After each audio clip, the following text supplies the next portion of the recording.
Hello friends, welcome to learn geography.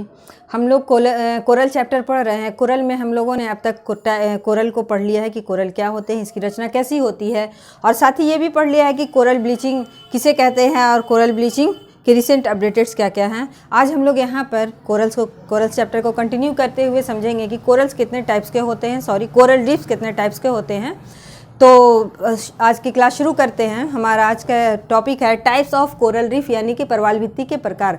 तो परवाल भित्ति जो है वो 3 प्रकार की होती है। सबसे पहला है तटीय परवाल भित्ति, जिसको इंग्लिश में कहते हैं फ्रिंगिंग रीफ।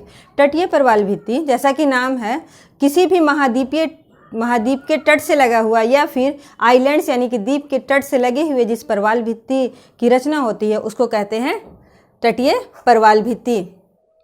इसका जो है सागरवर्ती भाग, सागर की तरफ वाला भाग क्या होता है, खड़ा होता है, जबकि स्थल वाला भाग जो है वो मन ढाल वाला यानी कम स्लोप वाला होता है। और इसकी ऊपरी सतह काफ़ी देख रहे हैं, काफ़ी ऊबड़ खाबड़ होती है ना।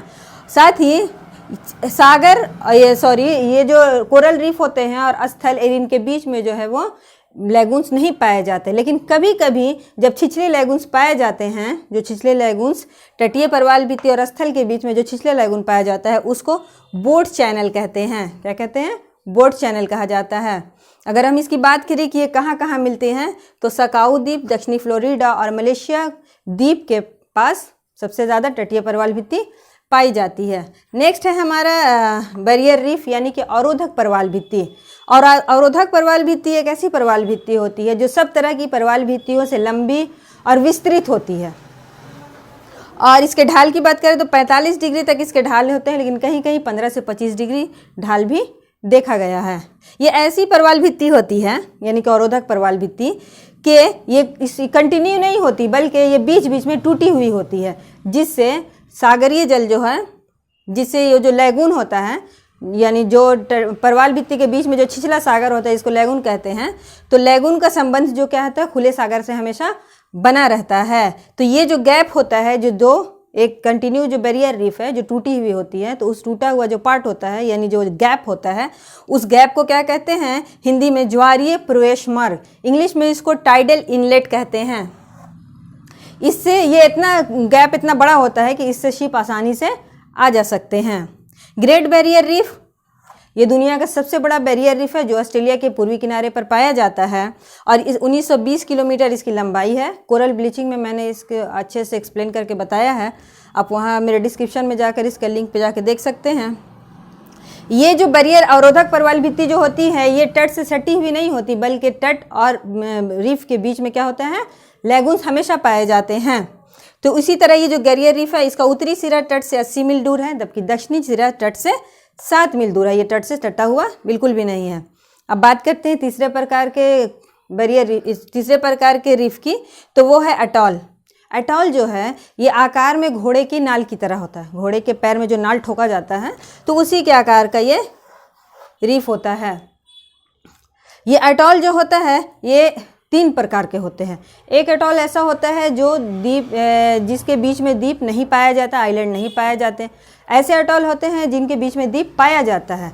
तीसरा ऐसे अटॉल होते हैं जिनके बीच में द्वीप तो नहीं पाया जाता, लेकिन बाद में इरोजन और डिपोजिशन की वजह से द्वीप के जैसी रचना हो जाती है। तो देखिए, ये जो अटॉल होते हैं वो सागर में अपना जो घरौंदा बनाते हैं, ये जो कुछ कोरल्स ऐसे होते हैं जो सागर में अपना घरौंदा कहाँ बनाते हैं, सबमरीन जो प्लेटूज होते हैं, यानी सागर के अंदर वाले जो पठार होते हैं उनके किनारे किनारे वो अंडाकार रूप में क्या करते हैं कि एक रीफ बनाते हैं, उसको अटॉल कहते हैं। और कुछ कोरल्स ऐसे होते हैं कि जो द्वीप होता है, आइलैंड्स जो होते हैं, कोई भी आइलैंड है तो उसके गोल गोल गोल गोल क्या करते हैं, वो पूरा रचना करते हैं एक रीफ का, उसको भी अटॉल कहते हैं। यानी सबमरीन प्लेटूज और द्वीप के गोल गोल जो अंडाकार रूप में जो परवाल भित्ति की रचना होती है उसको अटॉल कहा जाता है।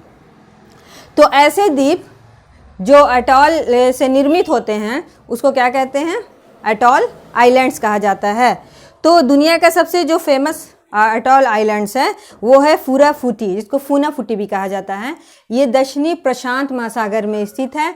तुवालू एक इंडिपेंडेंट कंट्री है ओशिनिया कॉन्टिनेंट में। आप ग्लोब पर इसको देखें, ये ऑस्ट्रेलिया है, इसके ऊपर की तरफ जाएंगे तो विषुवत रेखा के ठीक नीचे तुवालू यहाँ नज़र आ रहा है। तुवालू जो एक इंडिपेंडेंट कंट्री है वहाँ पर वुराफुटी जो उसका कैपिटल है, वहाँ पर ये वो एटॉल द्वीप ही है, वो एटॉल आइलैंड ही है जो दुनिया में बहुत ज़्यादा फेमस है। और इसके अलावा और छोटे छोटे छोटे बहुत सारे जो है एटॉल आइलैंड्स पैसिफिक ओशन में पाए जाते हैं। इसके अलावा क्या है, ये एंटीलीज सागर में, लाल सागर में, चीन सागर में और इंडोनेशिया सागर में भी एटॉल आइलैंड्स पाए जाते हैं। तो ये सब कुछ था जो इम्पोर्टेंट जो मैंने आपको बताया टाइप्स ऑफ कोरल रीफ में। तो नेक्स्ट वीडियो में हम लोग जानेंगे कि कोरल रीफ की रचना से संबंधित कितने प्रकार के थ्योरीज दिए गए हैं, वो काफ़ी इंपॉर्टेंट है एग्जामिनेशन पॉइंट ऑफ व्यू से। तो तब तक के लिए मुझे इजाज़त दीजिए। Take care.